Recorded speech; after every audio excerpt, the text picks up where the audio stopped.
The direct question I want to ask you, looking at them, the landscape of the league right now, and we have our season preview we're kind of doing right now as well. Just make the Bucks the team with the most pressure to win this year. Now having Dame there as your PG, having Giannis, who's been saying he wants to make sure he continues to compete each year, and which kind of led to this trade. Are the Bucks another team that has with the most pressure to win? First off, that Freak Time Cream City jersey is going to go crazy. I'm sure you already got that pre-ordered. But yeah, it's a challenging question because I do think there is an insurmountable amount of pressure on Dame now to win a title. I don't think there's as much pressure just on the Bucks as a whole because they have captured that one. There is the element of people kind of not giving it as much like credit as maybe they should because they kind of caught some breaks with injuries in that finals run, and people kind of like to take that away from them, even though it was still an impressive finals performance and dominating closeout game from Giannis against the Suns. Some people still kind of take that away from them because some major players got hurt around the league. But I mean, Giannis is accomplished already. He's a Hall of Famer with his resume. The team has a title in the last 3 years. So I don't think the pressure necessarily on the Bucks organization to win a title is like they have to win this year. You have Dame for 2 years on the last 2 years of this deal.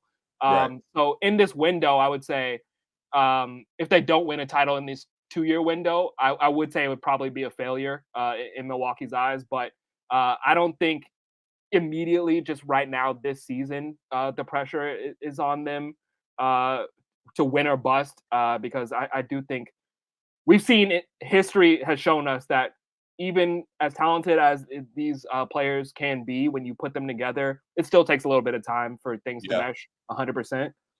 So I think they're going to be contenders, but I don't think it's championship or bust necessarily this year.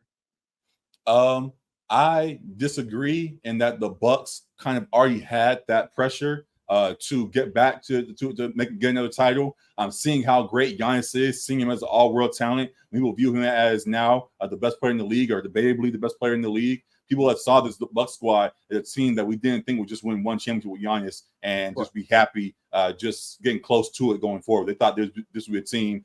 We had said we were all in the moment, but still. We saw a team that could win on a run, potentially had things worked out going forward after they won. That was a couple of years ago now. So, yes, I do understand they already got one, but I do think they have a lot of pressure to get back there with Dame still being maybe it's the back end, but still kind of being someone in his prime, Giannis being in his prime, and just wanting to strike while the iron's hot. I know most teams can get the super teams gearing up. Year one is somewhat of a chemistry year where they just got to figure out who's who and who fits where. But these guys who both are heavily in the midst of championship pushes, are desiring to make championship runs. I think that this year is the year. If you're saying it's going to be a 2-year process anyways, and if they got to win one of the two, I think going all in, trying to do what they can do this year definitely is the time to do so. So, yeah, I do think there's a lot of pressure to do so. And they are amongst the top teams that have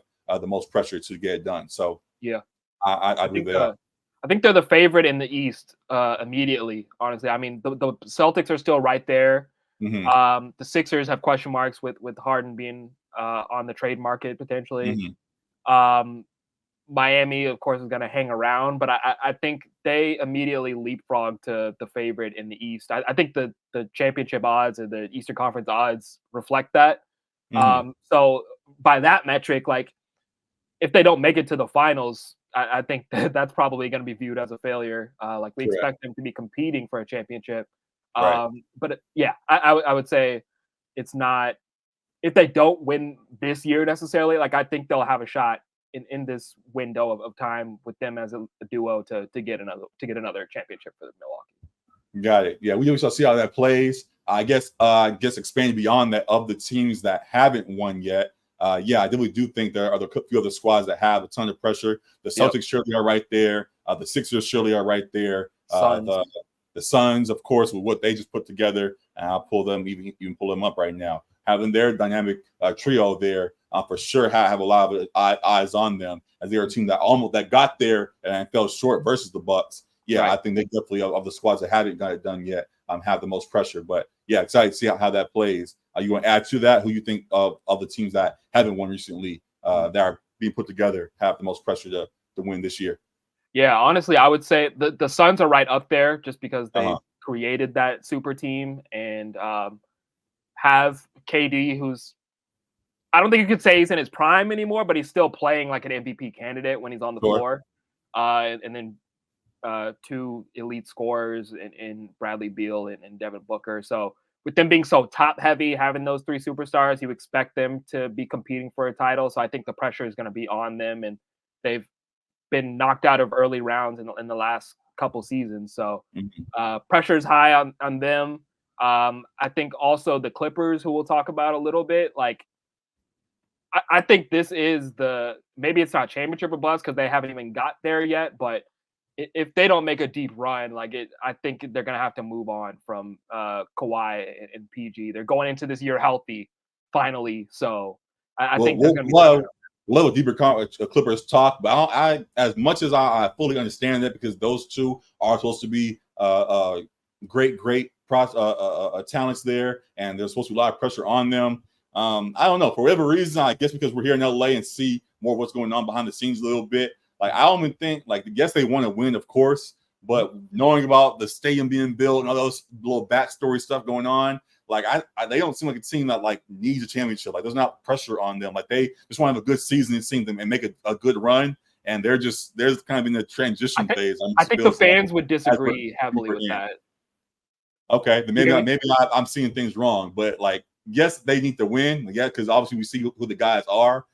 But from what I've been seeing from afar, it's like they're just preparing to business stuff. Seems like to be more on their minds than the full court product. So maybe I'm saying a lot. I feel like we've been saying it a lot more recently, but you got to keep the main thing the main thing. And sure. so and the business doesn't work if they're not winning.